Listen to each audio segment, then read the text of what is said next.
Ils sont 200 policiers déployés dans les rues Eugène de Mulder et Léopold Courouble.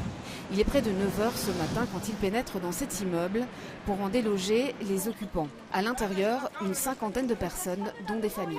J'étais dans ma chambre, j'étais en train de dormir et j'ai entendu des grands fracas en bas. Et donc ils sont arrivés de force, ils ont défoncé la porte. Et voilà, ils nous ont tous dit de sortir, on avait à peine le temps de prendre nos affaires. Il y a eu des violences claires et nettes, parce que je pense qu'il y a eu une résistance aussi, mais voilà. Il y a eu de la violence, ça c'est clair, et je trouve déjà la manière dont c'est fait, la manière dont on présente la chose est très violente.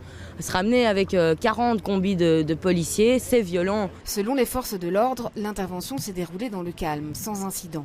Quant à l'ampleur du déploiement policier, on était dans une inconnue, l'immeuble très grand et très complexe de par sa taille et sa conception. Et deuxièmement, on n'avait aucune idée sur le nombre de personnes qui occupaient l'immeuble et encore moins l'attitude qu'on devait attendre de leur part.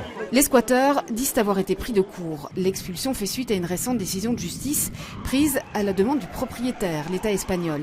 L'immeuble, autrefois occupé par l'ambassade d'Espagne, était vide depuis plusieurs années et squatté depuis 3 mois. Vous savez, vous allez aller ? Non. Je pense que c'est mon cas comme le cas des 50 autres personnes. Beaucoup se retrouvent aujourd'hui sans solution, mais les familles ont été prises en charge.